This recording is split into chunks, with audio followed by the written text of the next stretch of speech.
ছে নদী, ছে নদী। গুরুজি আছেন?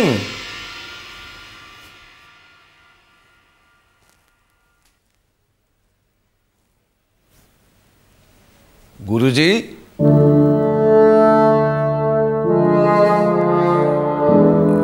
গুরুজি আমি চন্দন বলছিলাম।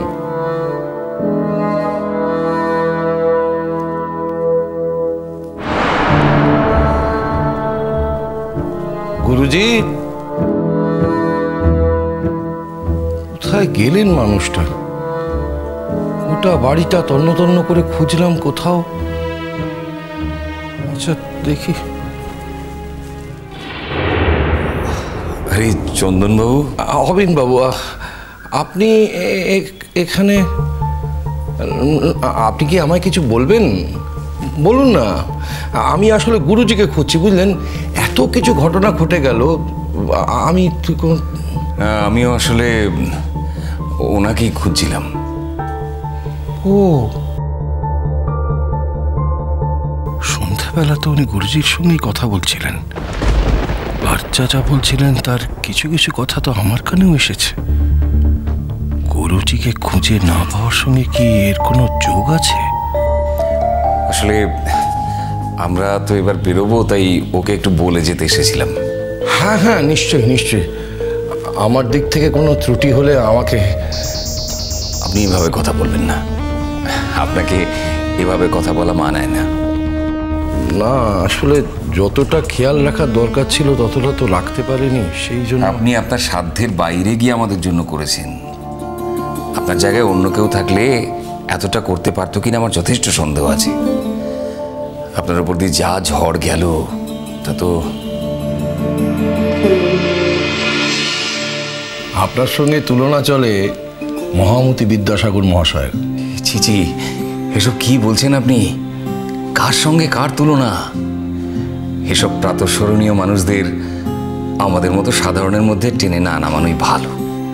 কিন্তু আপনি যেভাবে দৃঢ়তা দেখালেন তাতে আমি সত্যি অবাক হয়ে গেছি। আপনি ওকে আমাকে কম অবাক করেছেন? আপনার মতন ব্যক্তিত্ব খুব কম মানুষের মধ্যে দেখেছি আমি। দেখুন, মেঘলার বাবা হিসেবে তো আমার আর কি করার ছিল বলুন।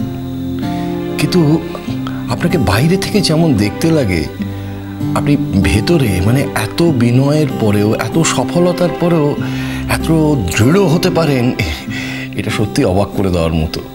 অবশ্য বিদ্যাসাগর মহাশয় কিন্তু ঠিক তার উল্টোটা ছিলেন। বাইরে ভয়ঙ্কর কঠিন, ভেতরে একেবারে। আচ্ছা, গুরুজি কোথায় যেতে পারেন বলে আপনার মনে হয়? মানে ওর কি অন্য কোথাও যাবার সম্ভাবনা আছে? না, অন্য কোথাও তো। কিন্তু না, তখন আমি অনিচ্ছাকৃতভাবে আপনাকে ডাকতে গিয়ে কথাটা শুনে ফেলি। এর মধ্যে আড়ি পাতার কোনো সম্পর্ক নেই, কিন্তু গুরুজিকে খুঁজে না পাওয়ায় এর সঙ্গে কোনো যোগসূত্র নেই তো? না, আমি আপনাকে কোনো প্রশ্ন করব না, কিন্তু বিষয়টা হলো যে গুরুজির সঙ্গে আমাদের সম্পর্কটা তো খুব ঘনিষ্ঠ। সেটা মেঘলার কারণেই হয়েছে। মেঘলা তো ওকে পিতার আসনে বসিয়েছে। মজার কথা কি জানেন তো, যে মেঘলার নিজের পিতা না থাকা সত্ত্বেও দুজন বাবাকে পেয়েছে। আজ আপনার খুব কষ্ট হয়েছে। আপনার মতন একজন শক্ত মানুষকেও খুব কষ্ট করে সামলাতে হচ্ছিল। আমি চন্দনবাবু, হ্যাঁ, আপনি ঠিক কতটা কি জেনেছেন জানি না, কিন্তু গুরুজির জীবনে একটা নতুন অধ্যায় আছে, আমি এইটুকুই শুধু।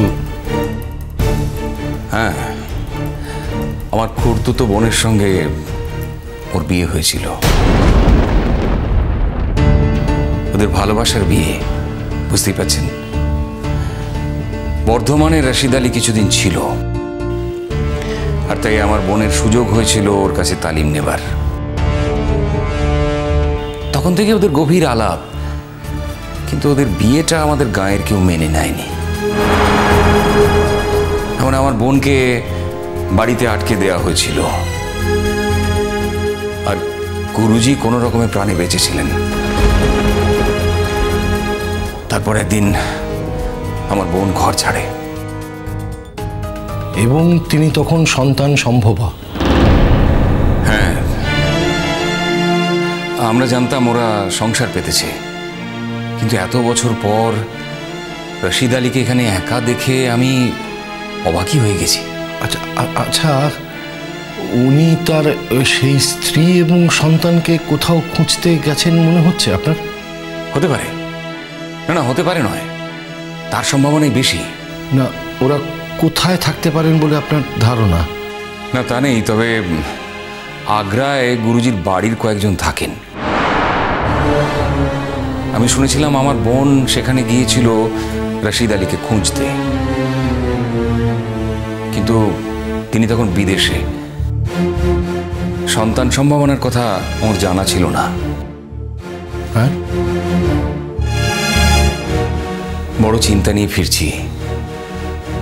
রশিদ আলীর পক্ষে একদিনের জন্য আমার বোনকে ভুলে থাকা সম্ভব নয়। আমার বোনের ক্ষেত্রে ঠিক একই কথা। তাই আজ যখন রশিদ জানতে পেরেছে আমার বোনের কথা, তখন নদী নদী চলো চলো চলো চলো পাল্টা